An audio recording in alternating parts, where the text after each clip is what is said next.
Okay, next topic है कि second degree curve कब pair of straight line represent करेगा। तो पहले अपने को समझना है सेकंड डिग्री कर्व क्या होता है। तो second degree curve in two variables, second degree curve in two variables. तो second degree curve in two variables का मतलब होता है द मैक्सिमम पावर इज 2। तो उसके अंदर क्या क्या टर्म होंगे, एक्स स्क्वायर होगा, वाई स्क्वायर होगा, एक्स वाई होगा, एक्स होगा, वाई होगा और कांस्टेंट टर्म होगा। तो इसकी जनरल इक्वेशन, तो x square plus 2hxy plus b square plus 2gx plus 2fy plus c is equal to 0। ये सेकंड डिग्री कर्व है। हमेशा एक इक्वेशन किसी ना किसी चीज को रिप्रेजेंट करती है, तो अपने को ये पढ़ना आना चाहिए।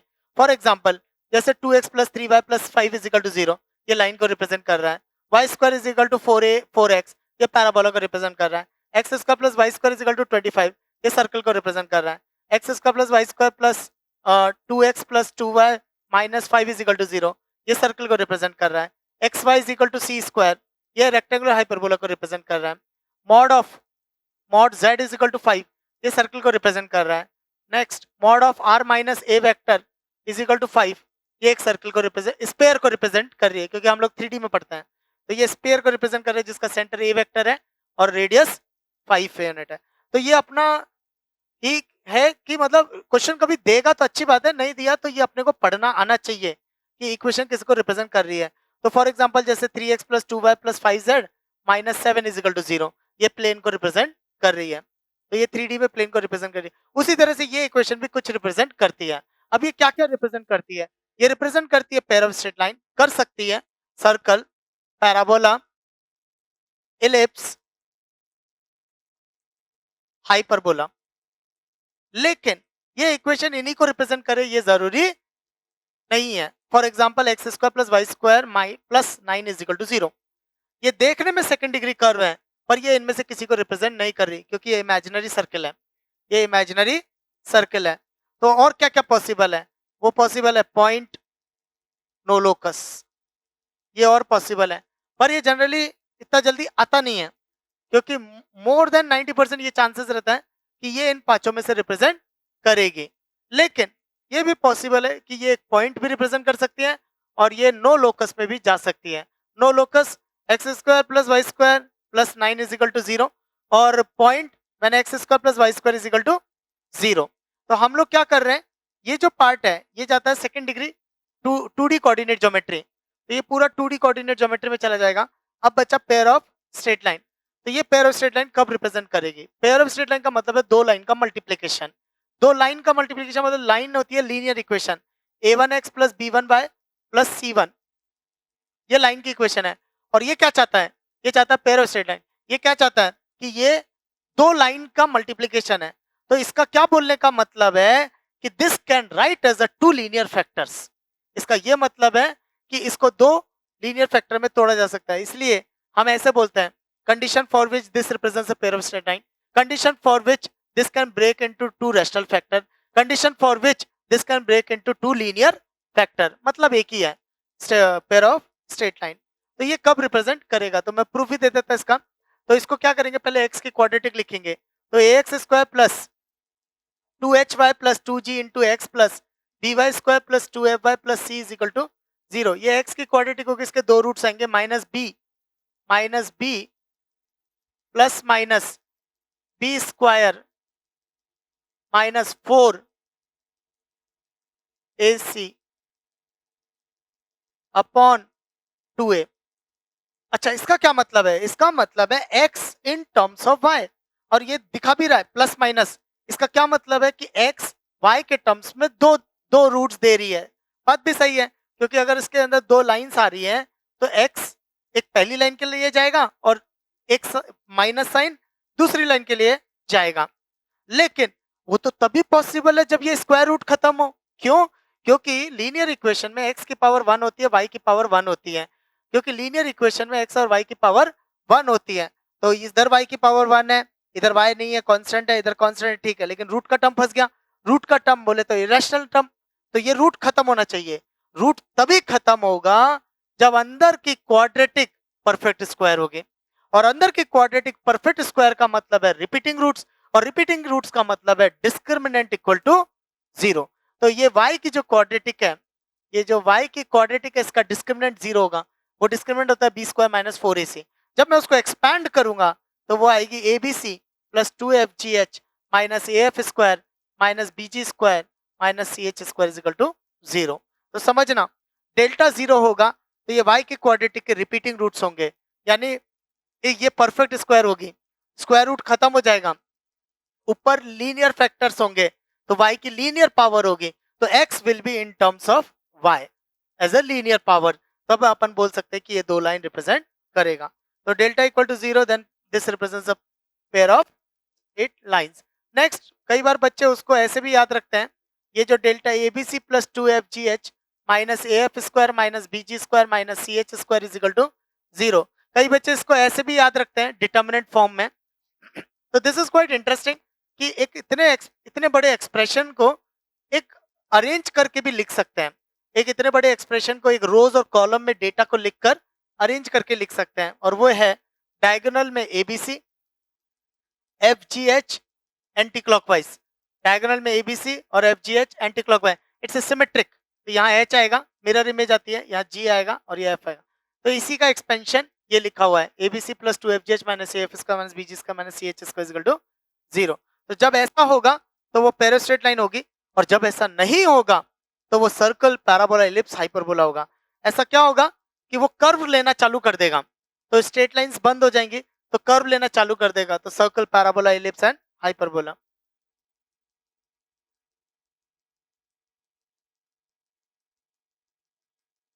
नेक्स्ट है थ्योरी ऑफ इक्वेशन।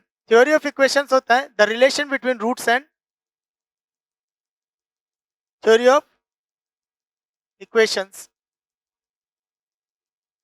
तो थ्योरी ऑफ इक्वेशंस होता है relation between roots and coefficient. तो बहुत स्मार्ट है ये, क्योंकि ये बिना रूट निकाले ही क्वेश्चन को हैंडल करना है, तो इट्स वेरी पावरफुल।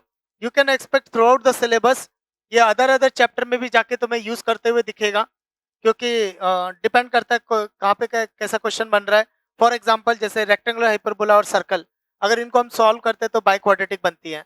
अब वो बाई क्वाड्रेटिक बनेगी तो उसमें sum of roots 1 at a time, 2 at a time, 3 at a time, 4 at a time, ये सब आएगा। तो दिस इज वेरी पावरफुल। तो तुम्हें कैसे स्ट्राइक करेगा कि थ्योरी ऑफ इक्वेशन लग रही है, जब भी तुम्हें सिमेट्रिक रिलेशंस दिखाई दें। सिमेट्रिक रिलेशन मतलब x1 की जगह x2, x2 की जगह x1 रखने पे पूरा एक्सप्रेशन वैसा का वैसा ही रहे, तो इट्स अ सिमेट्रिक रिलेशन।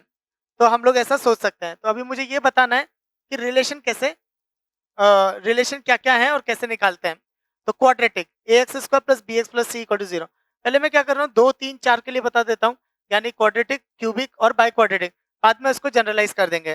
तो क्वाड्रेटिक, मान लो इसके दो रूट्स हैं x1 और x2, तो जितने रूट्स उतने रिलेशन, तो सिग्मा 1 सिग्मा 2, सिग्मा मतलब सम ऑफ रूट्स, 1 मतलब 1 एट ए टाइम, तो sigma 1 sum of roots 1 at a time, sigma 2 sum of roots 2 at a time. तो 1 एट ए टाइम हो जाएगा x1 प्लस x2, और 2 at a time हो जाएगा x1 x2। Denominator में आएगा लीडिंग कोफिशिएंट, डिनोमिनेटर में लीडिंग कोफिशिएंट, पहला वाला माइनस, फिर ऑल्टरनेट साइन माइनस प्लस, फिर यहाँ पे कोफिशिएंट ऑफ x और ये कांस्टेंट टर्म। तो these are the theory of equation. तो ये क्या करेगा, ये बिना रूट्स निकाले ही, ये बिना रूट्स निकाले ही रूट्स और कोफिशिएंट में रिलेशन बताएगा। नेक्स्ट, अब इसको थोड़ा और बढ़ाते हैं, तो cubic ax cube plus bx square plus cx plus d equal to 0। Degree 3 polynomial has exactly 3 roots. अच्छा, ये जरूरी नहीं है कि रियल हो, ये रियल भी हो सकता है, इमेजिनरी भी हो सकता है, कोइंसिडेंट भी हो सकता है। मैं लेके चल रहा हूँ बिल्कुल जनरल केस। तो ये 3 डिस्टिंक्ट रूट्स हैं, ये 3 रूट्स हैं, तो 3 roots 3 relation, sigma 1 sigma 2 sigma 3। Sigma 1 मतलब sum of roots 1 at a time, x1 plus x2 plus x3। Sigma 2 मतलब दो दो करके ऐड करो, 2 at a time, x1 x2 x2 x3 x3 x1। Sigma 3 मतलब 3 एट ए टाइम, अवेलेबल कितने 3, लेने कितने 3, एक ही आएगा, x1 x2 x3। अब रिलेशन, डिनोमिनेटर में लीडिंग कोफिशिएंट, डिनोमिनेटर में लीडिंग कोफिशिएंट, सबसे पहला वाला minus, alternate sign minus plus minus. Next, फिर coefficient of X square, coefficient of X और coefficient of constant term. Next, अब इसको जनरलाइज कर देते हैं। तो a n x raise to n plus a n minus 1 x raise to n minus 1 plus dot dot dot a1 x plus a not equal to 0। n degree polynomial is exactly n roots x1 x2 xn, n roots n relation sigma 1 sigma 2 से लेके sigma n। तो sigma 1 at a time, sigma 2 at a time, sigma n all at a time. अच्छा, last वाले relation को product of roots भी समझ सकते हैं। पहला वाला सम ऑफ रूट्स और लास्ट वाला प्रोडक्ट ऑफ रूट्स, ऐसा भी देख सकते हैं। नेक्स्ट, सबके डिनोमिनेटर में leading coefficient an an an। Next, पहला वाला माइनस, दूसरा प्लस, फिर तीसरा माइनस। तो ये लास्ट वाला प्लस है कि माइनस है, तो वो n पे डिपेंड करेगा। तो अगर इवन है तो प्लस, अगर ऑड है तो माइनस, तो मैं लिखूंगा -1/n। नेक्स्ट, न्यूमरेटर में तो an-1, फिर इधर आ जाएगा an-2, तो ये ऐसे करते करते लास्ट में आ जाएगा कांस्टेंट टर्म। तो लास्ट वाले, फर्स्ट और लास्ट वाले को ऐसे ध्यान में रख सकते हैं, minus coefficient of x⁻n-1 upon leading coefficient, और लास्ट वाले को रख सकते हैं -1/n constant term upon leading coefficient, constant term upon leading coefficient. अब उल्टा, अभी क्या हो रहा था, इक्वेशन दी थी रिलेशन लिखो, इक्वेशन दी थी रिलेशन लिखो। अब उल्टा, रिलेशन दिए इक्वेशन लिखो, तो कैसे लिखेंगे, an से डिवाइड करो। अच्छा, डिवाइड करते वक्त हमेशा ध्यान रखो कि वो जीरो नहीं होना चाहिए, leading coefficient can never be zero, तो इसलिए अपन डिवाइड कर सकते हैं। तो leading coefficient can never be zero, तो डिवाइड कर सकते हैं। अब उल्टा, तो an-1 प्लस an क्या हो जाएगा, -σ1, तो अगला आएगा +σ2। तो इसको बोलते हैं फॉर्मेशन ऑफ पॉलिनोमियल। तो फॉर्मेशन ऑफ पॉलिनोमियल, तो ये हो जाएगी x⁻n -σ1 x⁻n-1 प्लस σ2 x⁻n-2। ऐसे करते करते लास्ट में कांस्टेंट टर्म वाला आएगा। तो कांस्टेंट टर्म वाला ये आएगा, कांस्टेंट टर्म वाली लीडिंग कोफिशिएंट, तो वो होगा σn। लेकिन आगे -1/n, क्योंकि इवन है कि ऑड है, अगर इवन होगी तो प्लस, ऑड होगी तो माइनस। तो बहुत इंपॉर्टेंट है ये थ्रू आउट सिलेबस चल रहे होते हैं। ये सिर्फ ऐसा नहीं है कि यहीं पर है क्वाड्रेटिक इक्वेशन, ये कैलकुलस में आएगा, ये कोऑर्डिनेट ज्योमेट्री में आएगा, ये कॉम्प्लेक्स नंबर चैप्टर है वहां पे भी निकलता है। तो बहुत पावरफुल है ये थ्योरी ऑफ, क्योंकि इसमें रूट्स निकाले बिना ही कमेंट करना है, और रूट्स चाहे रियल हो चाहे इमेजिनरी हो, तब भी अपन इस पे कमेंट कर सकते हैं।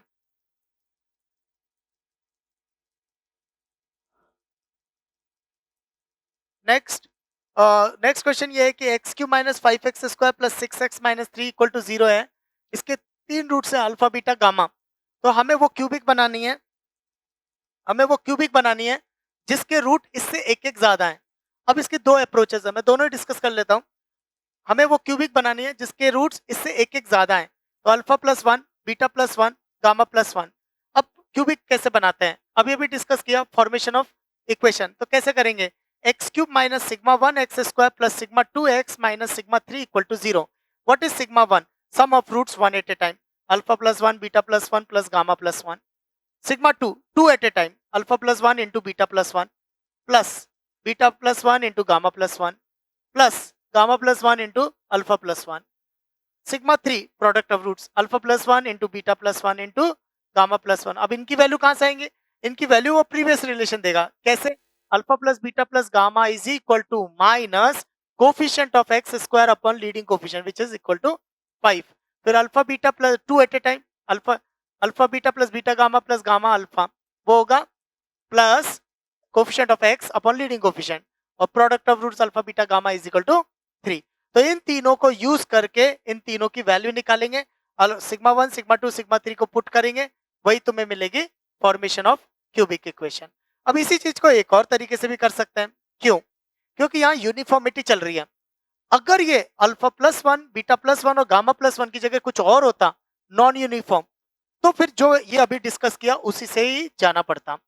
लेकिन ये यूनिफॉर्मिटी की वजह से भी हम सॉल्व कर सकते हैं। कैसे, हमें दे रखा है क्यूबिक इन x जिसके रूट्स हैं x1 x2 x3।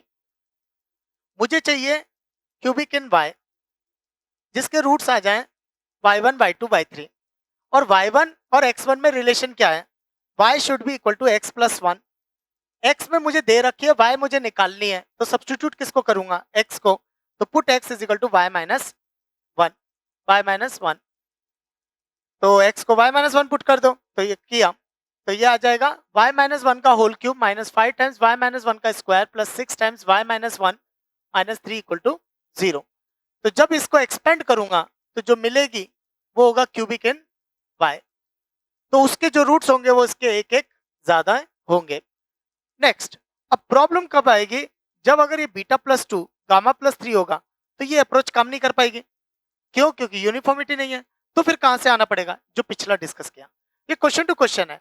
जितना नॉन यूनिफॉर्म जाएगा, जितना यूनिफॉर्मिटी से डेविएट होगा, क्वेश्चन का लेवल बढ़ेगा। क्वेश्चन लेवल बढ़ेगा तो अबव एवरेज जाएगा, अबव एवरेज जाएगा तो वो फिर रैंक कर क्वेश्चन हो जाते हैं।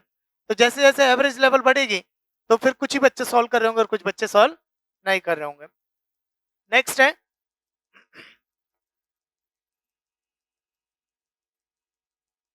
Quadratic inequalities.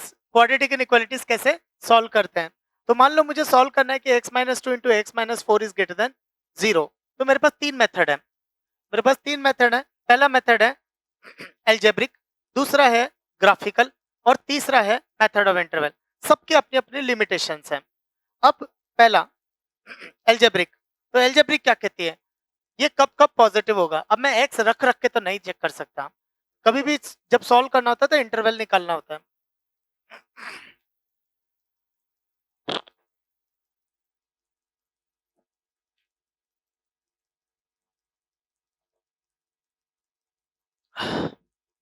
तो अपने पास तीन मेथड है, अपने पास तीन मेथड है, एल्जेब्रिक, ग्राफिकल और मेथड ऑफ इंटरवल। सबके अपने अपने लिमिटेशन है, पर ये कैसे काम करती है वो अपन पूरा डिस्कस करते हैं।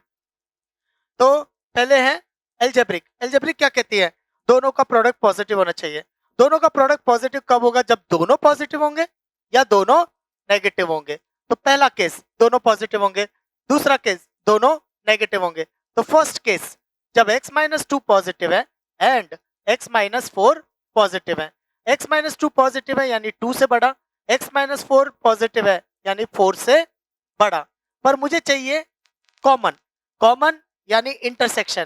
तो इंटरसेक्शन कैसे लेते हैं, जो भी कॉमन दिख रहा है वही अपना इंटरसेक्शन होगा। तो x इज ग्रेटर देन 4। तो पहले केस से आंसर आया x is greater than 4। Second case फिर से दोनों नेगेटिव, तो x minus two is negative and x minus four is negative. तो x minus two is negative यानी 2 से छोटा और x minus four is negative यानी 4 से छोटा।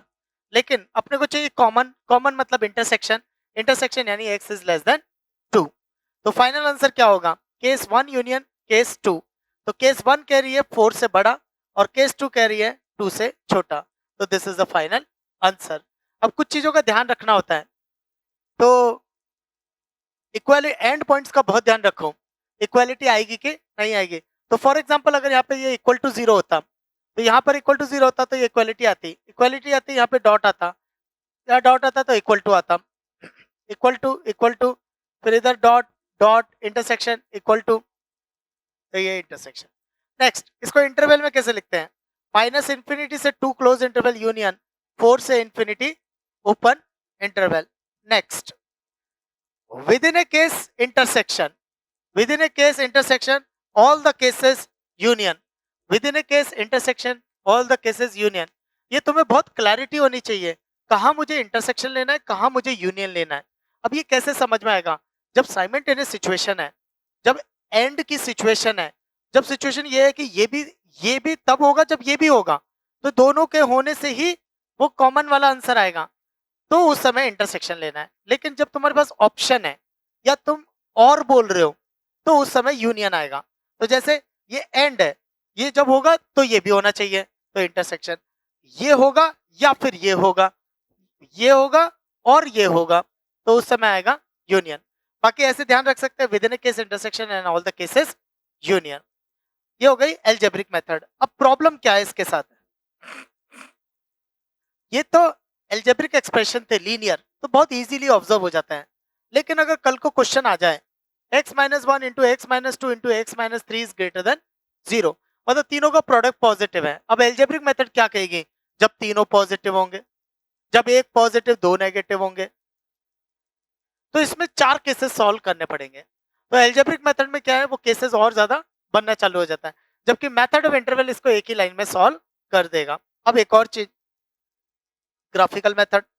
तो ग्राफिकल मेथड देखते हैं, x minus two into x minus four is positive. मैंने इसको मान लिया कोई फंक्शन, तो ये जब मैंने फंक्शन तोड़ के देखा तो ये निकली क्वाड्रेटिक पॉलिनोमियल। तो एक्स स्क्वायर मैंने 6x प्लस 8, तो इसको क्या चाहिए, वो कौन सी एक्स है जिस पर ये पॉजिटिव होगी। तो ग्राफ बना लेता हूँ, ग्राफ में पॉजिटिव जहां पे होगी वही आंसर होगा। तो ग्राफ कैसे बनाते हैं, तो ग्राफ कैसे बनाते हैं, इसका लीडिंग कोफिशिएंट पॉजिटिव है, मुंह ऊपर खुलेगा।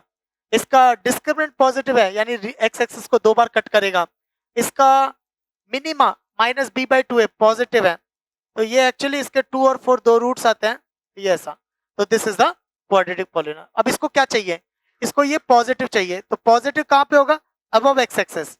पॉजिटिव कहाँ होगा, अबव एक्स एक्सिस। तो पॉजिटिव कहाँ होगा, अबव एक्स एक्सिस।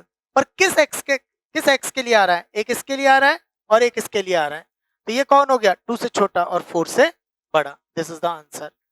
अब नेक्स्ट तुम भी डायरेक्ट याद रखो, डायरेक्ट कैसे, क्वाड्रेटिक पॉजिटिव चाहिए, इसका मुंह ऊपर खुल रहा है, तो मुंह ऊपर खुल रहा है, पॉजिटिव कब होगी, रूट्स के आगे पीछे। नेगेटिव रूट्स के बीच में, मान लो मुंह नीचे खुलता तो रूट्स के बीच में पॉजिटिव और रूट्स के आगे पीछे नेगेटिव। अब नेक्स्ट इसकी लिमिटेशन है, इसकी लिमिटेशन क्या है, ग्राफ बनाना आना चाहिए। अब ग्राफ बनाने में हेल्प करती है कैलकुलस। क्वाड्रेटिक तो ठीक है ऑब्जर्वेशन से बना लेंगे, पर अगर तुम क्यूबिक बनाने जाओगे उसके लिए तुम्हें कैलकुलस लगेगा ही लगेगा। जैसे जैसे पावर और कॉम्प्लेक्सिटी इसकी बढ़ती जाएगी, ग्राफ उतना डिफिकल्ट होता जाएगा। तो ये लिमिटेशन है कि तुम्हें कितना स्टैंडर्ड मिल रहा है।